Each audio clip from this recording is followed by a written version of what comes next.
Thank you very much, Mr. President Tshisekedi, for granting me the opportunity for this interview. It's a pleasure for me to be sitting with you here in Kinshasa. I really appreciate it. Thank you, Madam. We are also proud of you, and we are honored to be interviewed by the only African journalist in the White House. You're welcome to Kinshasa. You along with your delegation. Thank you. Thank you, Mr. President. So to begin, I would like to hear from you. How would you describe the current situation in the Democratic Republic of the Congo, Mr. President? Yeah, this is an unjust situation as it's imposed to us. We are victims. We have started so many sites in the Democratic Republic of the Congo. The first one was the one which was consist of building peace.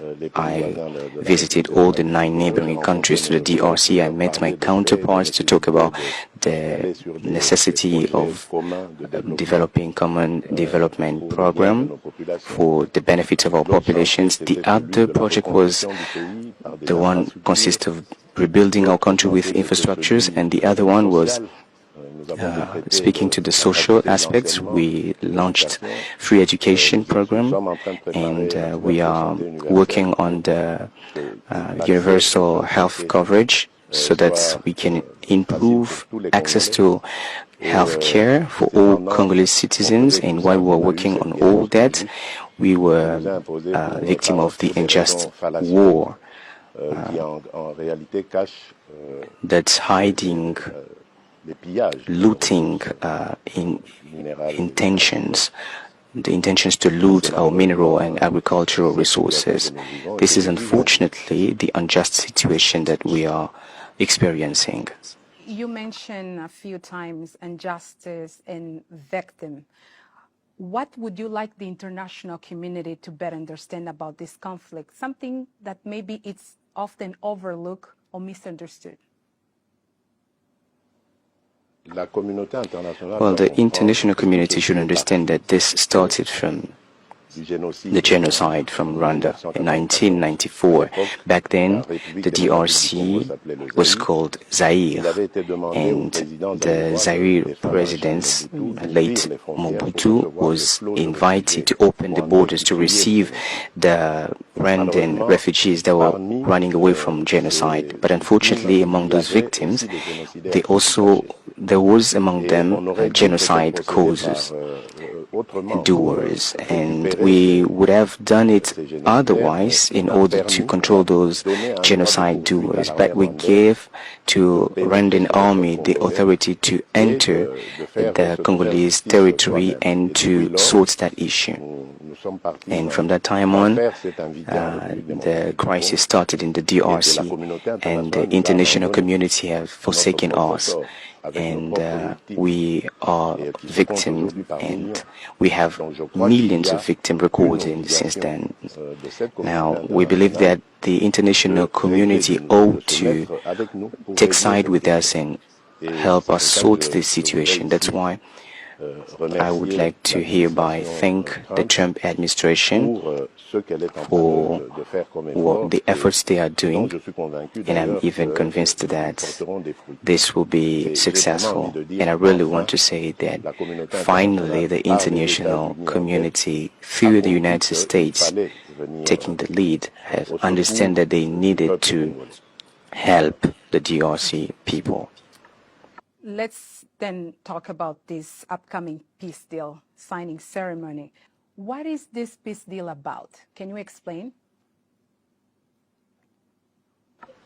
Well, there is nothing magic in this agreement.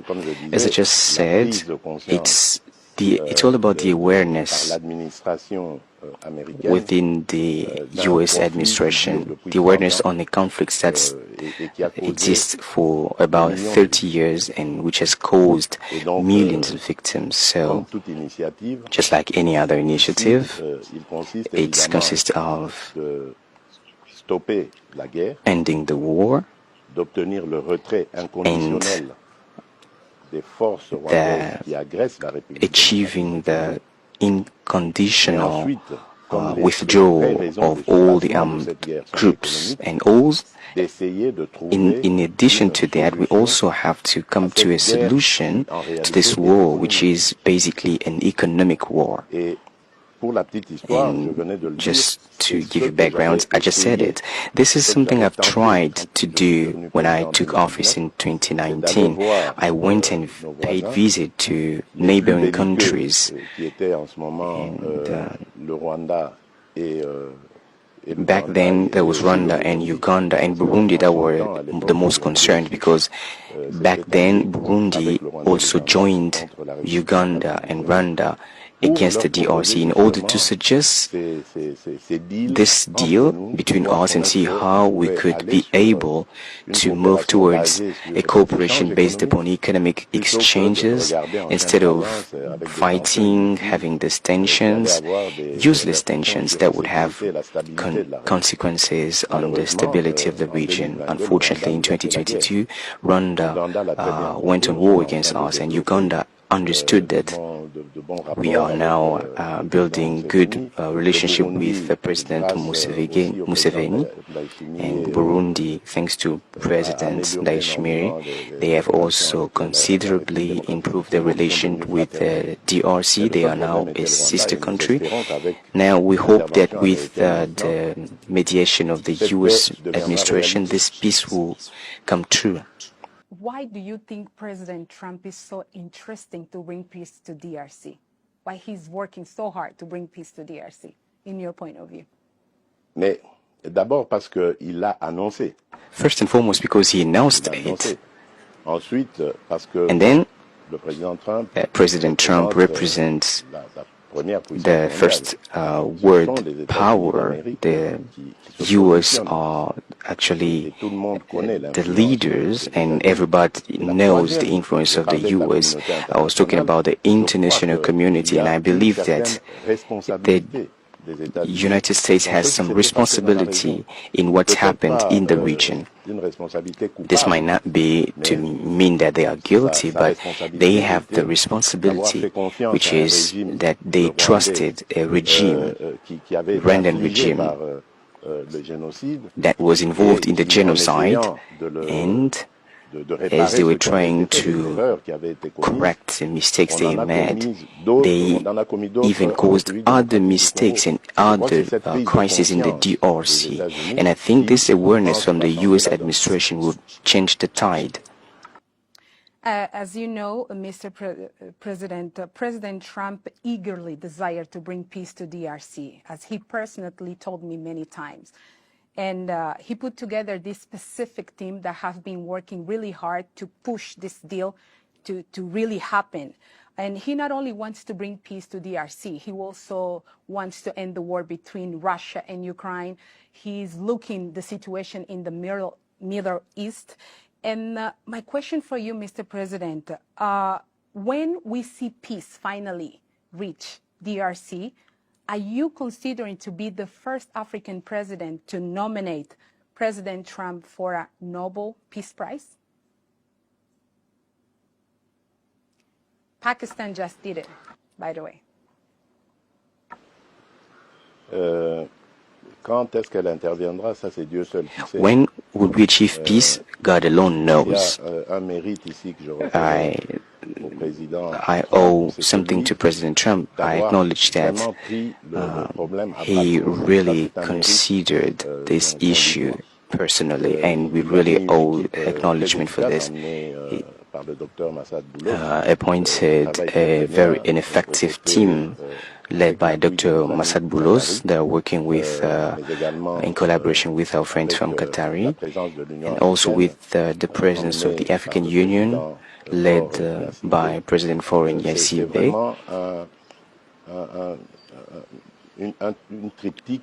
Well, this is something that's progressing very well, and now we are at the point of the principal agreement. A set of principles have been selected for the agreement, and if everything goes well, by the end of next week, both of our foreign ministers from Congo and Rwanda would meet in the United States to sign more than a principal agreement, and then we will come to endorse around President Trump in the United States. But I don't know when that will take place. It will depend upon both the progress of the events on the ground, but also it will depend on the U.S. agenda. As we know that the U.S. are involved in so many issues.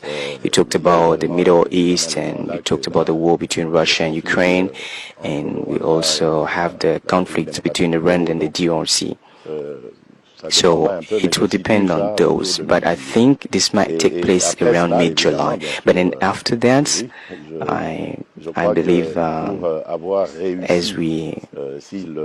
if they manage to achieve this, to end an unjust conflict that has caused thousands and hundreds of thousands of were dead. And some people would say that this war has caused more dead than the Second World War.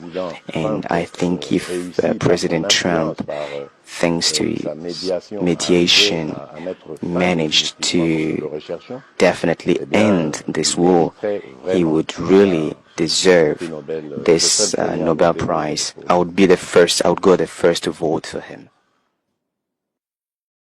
And Mr. President, as we know, the narrative about the Democratic Republic of the Congo around the world is not good. Many people see this country as a very corrupted country and with problems with bad governance. When this peace deal is finally reached, are you planning to lead a very deep work combating corruption in this country? No, not at all. Let's talk about this issue on corruption. Generally, the DRC is stigmatized. Of course, corruption exists everywhere in the world. Even in democratic countries everywhere here, you would hear about corruption cases. So this is not something that is very specific to the DRC alone. And then you have to know that there are multiple items that are to be considered in our country when you talk about this corruption. The first thing is behavior. During all these recent years, we have considered issues with behaviors. Consequently, corruption is very key and very obvious in African Congolese people. And then we also have this legal system of the country, which should see to sorting this issue. And we also have the social conditions, meaning the salaries that are making it difficult for other people to eat and to mouth. And this is something that we have started working on since I took office in 2019. We started fighting against that. I have established multiple mindset change mechanisms, and there is a unit that's focused on that, and there is another one that's fighting against corruption via sensitization and denunciation. I started reforms, and today I think it's not perfect yet, but still we are working on it. Have you seen progress? Yes, of course, if recorded progress. I will mention that the third element is the revenues. When I came to power, the budget of the DRC was around $1 billion, and today we have tripled this amount, and today we are able to collect that thanks to the mechanisms that we have established. We have collected more revenues, and we are also going to mobilize our efforts as we have to diversify our economy. We are going definitely to enlarge our we're going to have the possibility to improve the effectiveness of the justice and the legal system, and this would enable us to reduce the impact of corruption on the economy. So we just need some time, and we also need peace and stability. This will allow for us to achieve all this. That's why the deal, as we were talking about that, the economic deal with the United States is well perceived here, as this will allow for us to not only extract our minerals and to also assign responsibles for those, but also to process them and transform them locally by improving our energy capacity of transforming or providing value addition, creating job and wealth, and this will allow for an economic development, and this will have impact on the mindset of the Congolese people, as I just said, and this will allow for them to work for the development of their country instead of corrupting the economic system. So that's it. We just need some more time. We need concentration. We need peace and stability. President, the peace agreement, the peace that will come to DRC will bring a lot of opportunities for investment.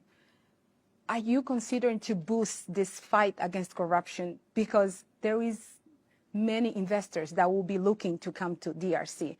But the current situation is not the best. Still, corruption is there, even though President mentioned there is a lot of effort being done to fight corruption. But are you planning to boost this fight against corruption? Of course. But we did not wait for this economic deal to launch these initiatives. I'm already talking about what we've done with our Chinese friends. When I came to power, I saw injustice in the partnership that China signed with the government, and I sorted that injustice. I traveled to China and I spoke with the leadership, and I told them that I was expecting a win-win partnership, but unfortunately I noticed that here China was taking most parts of the benefits than the Congo, and our Chinese friend accepted to review that, and now we are trying to rebalance things regarding that.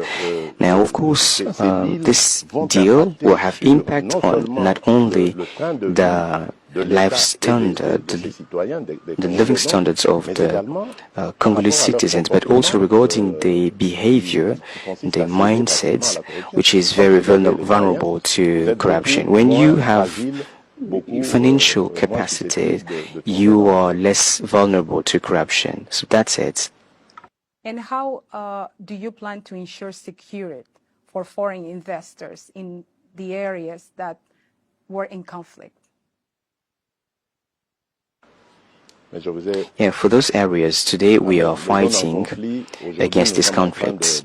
We are trying to eradicate thanks to this mediation by the US, which I commend, but also through capacity building of our defense forces and security forces. And regarding that, I believe we were very unsuccessful, and even the last aggression by Rwanda in the city of Goma and Bukavu demonstrates that we have been very unsuccessful in our defense system. But of course, it's thanks to reforms, partnerships, and also investment into that institutions, namely intelligence service and the army. This will allow for us to improve this protection system for the citizens and for our borders. So that's what we are preparing. And I believe this investment will be welcome, since they will allow for the DRC as well as for the US to build more ties, and consequently we will have more common interests to preserve, and the US experience will also be very beneficial for us in that time. And do you have policies to engage the Congolese diaspora in national development? There is a lot of Congolese very talented and with skills that can also bring their knowledge to develop the country. Are you planning to have any policy to engage those Congolese people? in the diaspora? Well, the first policy, as far as I'm concerned, is the law on nationality. As you know, today, Congolese nationality is exclusive. This means when you have Congolese nationality, you have no right to have another nationality. While we have lots of citizens from the Congo and who have gotten additional nationalities. So we have to really fight for this principle. But in the Congo, it's very sensitive since we have borderly conflicts, namely the conflict with Rwanda, where we saw that we were victim of infiltration. Rwandan citizens came and introduced themselves as being Congolese, so this is a very sensitive topic. And the second thing that we have already started doing, which is cancelling visas for citizens with Congolese origin. Even though they have another additional nationality, they have the right to come back to the Congo without any visa requirements. So this is something effective since I took office. Now, we're also working and trying to come up with taxation incentives for those Congolese people that would come back to the Congo with the purpose of investing. But of course, you talked about those who have knowledge and skills, maybe professors or doctors. We're also trying to improve conditions thanks to the development program of 145 territory development that I have established with the purpose of improving the living condition in those territories that are living in unsecure conditions. We are building agricultural feeder roads, schools, health facilities, administration offices, in order to make life more comfortable and fight against rural exodus. And I believe all of this will have impact on the decisions of our fellow countrymen that are living abroad that will decide to leave the United States and come to the countryside, somewhere in a remote area in the Congo, maybe in Ituri, Chopo, Kasai, and you name it, to go and contributes to development. So these will be the main major pillars that we are developing. As I just said, it takes peace and stability because it's impossible to achieve such without peace and stability. Mr. President, I have one more question that probably many Africans are trying to listen from you. In your point of view, what is so difficult for Africans to find solution for their own problems? For example, what went wrong with Rwanda process, Nairobi process, African Union, SADC, all those Africans trying to bring solution for this conflict between DRC and Rwanda, that at the end of the day, DRC ended up looking for solution in Doha, and now is the United States leading this peace process? Madame, vous avez posé une question vraiment, well, you've asked a very key question, which speaks to the very necessity of the existence of Africa. And I'm very against this sort of hypocrisy that we have between Africans. We easily talk about African solutions to African problems, but to some point, thanks to this trial, this unjust crisis that we've been experiencing caused by Rwanda, it's helped me have a clear view of this slogan, which is void. And we had proof and evidence. We were subject to Rwandan aggression, but I did not see African countries, at least not many African countries, that would stand and claim against us. Some counterparts would approach me and tell tell me during some forums and African forums, they would tell me something in private, but they would not be able to say it openly. And I have to really commend President Lorenzo, who is an excellent mediator, who really tried his level best to achieve this peace. And if there was if we managed to meet in December 15 in Rwanda, we would be able to sort this issue with the crisis. I also commend some SADC countries that have supported us. I would mention South Africa, Tanzania, and Malawi. These are countries that have really considered this seriously in order to make progress. And also have to say thank you to Uganda, Kenya, and Burundi, basically Burundi. They have they really stood with us and took side with us. I really have to mention this country because many others did not take the courage to be involved as these countries have done. And this is the issue that we have in Africa. Obviously, we also have some influence from outside the continent, I think. But I believe the true independence is to be able to say that we have principles that we agreed upon. And among these principles that we agreed upon, we have the one that speaks to the non-aggression of an African state on another African state. So once this is successful and achieved, this is a principle that we all agreed upon. We should be courageous enough to say this cannot take place, but we're not doing it. The issue with the Africans is that we are ourselves the very problem. We are accepting and agreeing upon principles that we do not abide by. When I took office in 2019, there was a resolution that read, in 2020, the objective would be to silence the arms and weapons in Africa. Was it achieved? No. Today, it's very unsuccessful, meaning we are voting principles that we do not even abide by.